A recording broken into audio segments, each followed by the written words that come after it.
Hey guys, Homesteading on the Hill. I'm going to demonstrate for you how I string up my peppers. This is one of many methods that I use. We grow all different kinds of peppers, all different sizes for all different kinds of reasons. This is even not the only way that I do these red hot chili peppers. I like to infuse these in oils and stick them in pickles and things that I can for a little bit of heat, chili, stuff like that. So, like I said, this is a red hot chili pepper.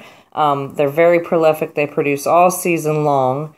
This is just one harvest here. I actually picked it 2 days ago. As you can see, they're just starting to get a little wrinkly here. I love them like this. This is the perfect time to be stringing them. You don't want to do them fresh because then you'll have pepper juice squirting all over you, and you don't want that. So before I do anything, I want to let you know that capsaicin is very, very powerful. You need to be very careful and use caution when you're dealing with peppers. Now, when I'm out picking these, I'm very hands-on. I pick them without using gloves, but I never cut or do anything like this without wearing gloves. Okay, if you have sensitive skin, it's going to burn your fingers just from touch. But after a while, what we're doing here is we're going to string them with a needle and thread. So as you're pulling some of that capsaicin juice, and it gets on your fingers, it gets in and around your cuticles and under your nail, and trust me when I say it burns like hell.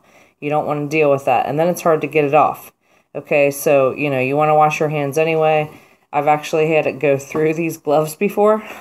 When I was dealing with reapers, I was making hot sauce or something, it went right through the gloves. It even went right through 2 pairs of gloves. So, you just want to be careful and use caution when dealing with this. So, before I put the gloves on, I want to show you the needle and thread.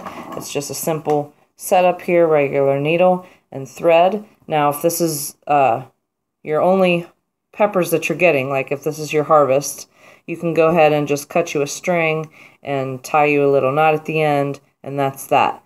But because I'm doing this all season long, I'm just going to keep stringing them and moving them down and stringing them and moving them down. I have a spool of thread that's almost at the end here anyway, so I could just leave it like this. If you don't have thread like that, like I said, you can go ahead and just guess.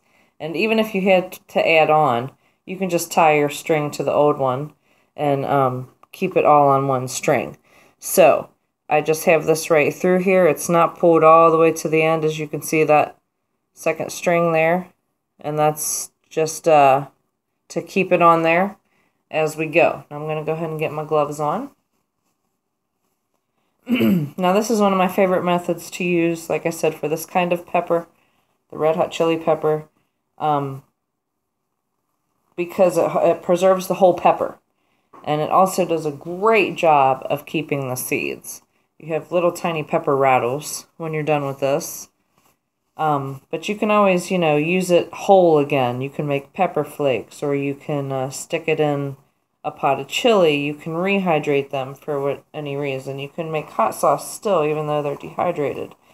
So they're very versatile, especially being whole like this. I would also do this maybe with some cayenne or some Tabasco. Okay, got gloves on. So what we're doing is we're going to go through the tops of these.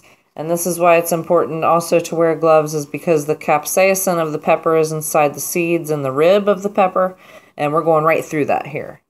So when you're using these kind of varieties, the hole that you poke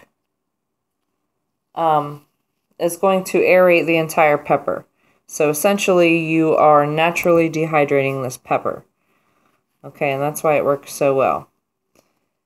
So let's go ahead and get started here. Like I said, I'm not tying a knot at the end. If you were, now would be the time for you to do that. I'm just going to go right under the stem part here. Now, this is another reason why I like to pick them the way that I do. This one I didn't quite get because he's a tiny guy. I pick them right here and try to get that stem off. And this is why, so that it's easier for me to see what I'm doing. And I'll show you the finished product from last year or the year before. And the stems kind of get in the way, especially when you're using this string. So we're going to go ahead and yank this guy through. Now you want to keep your string straight. String straight. tongue twister, and through.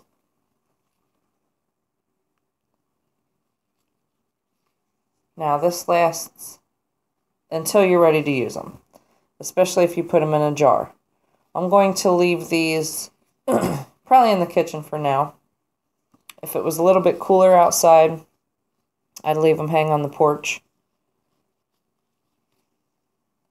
to air dry. Now, if you can see the hole that I'm poking, it's going in one side and out the other. So, you know, it is a little bit bigger, the hole, than the string, if you understand what I'm saying. So it is enough to aerate the pepper. Like I said, that's what you're doing, essentially dehydrating these, only naturally.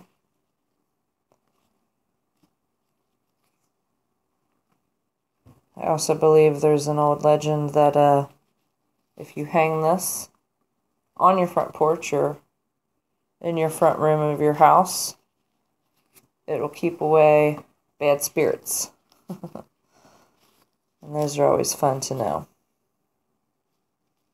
I'm hanging them regardless, but they're certainly pretty to look at. Okay, so I got a few more left on this batch. I'm going to just quickly go through those.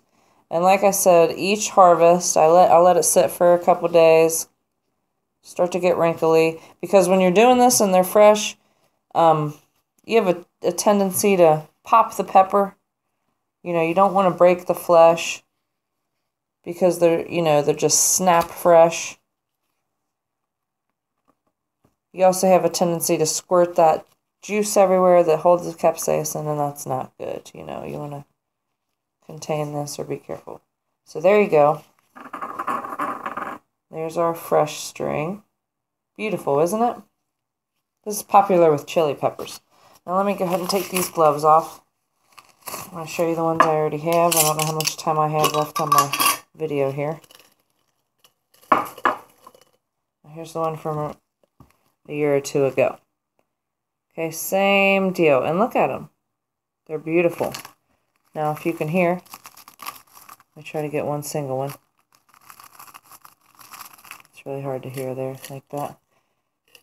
Here's one. Here we go.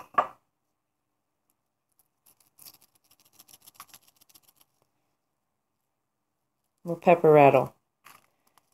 Perfectly preserved. Okay? And like I said, let me get one that's open. Here we go. You can bust open the seeds, which I did in this case. That's where these came from.